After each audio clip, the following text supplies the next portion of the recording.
Hey guys, I'm Cameron. I'm a marriage therapist and the founder of the Hitched app, the first ever evidence-based personalized blueprint for lifelong marriage.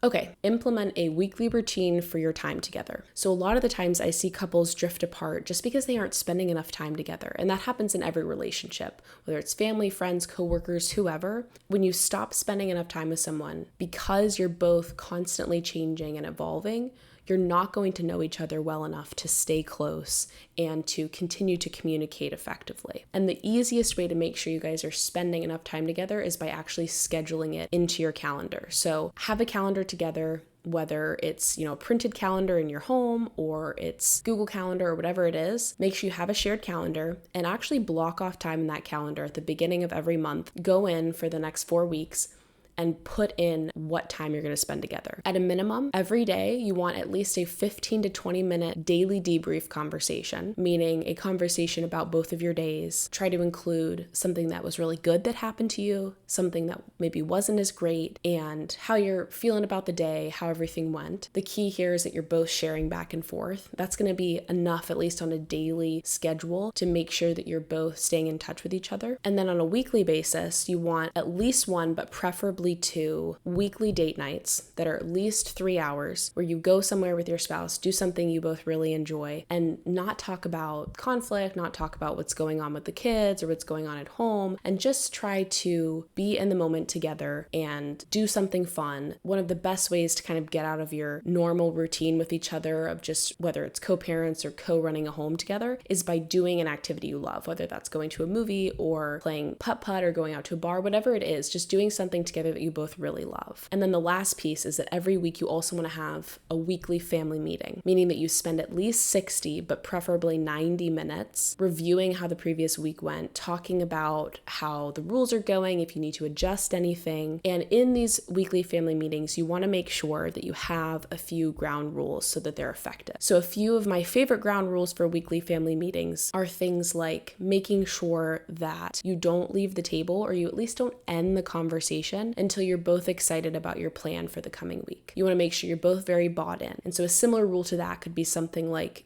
you don't agree to a new arrangement or a new rule if you aren't excited about adopting it or you aren't hopeful that it's going to help the relationship. If you really don't think that, for example, you can stick to doing the dishes every night, then you shouldn't agree to that rule. Another really good rule for a family meeting is that the only way you can dispute someone else's suggestion for how to run things or how to make sure you guys are taking care of the home or the kids together is if you have your own suggestions. So just shooting down ideas but not giving one of your own, that usually is pretty ineffective when it comes to these family meetings. If you have children, it's actually a good idea to have them sit at the table with you. Depending on their age, if they're less than 5 years old or so, they probably can only stick around for 20 minutes.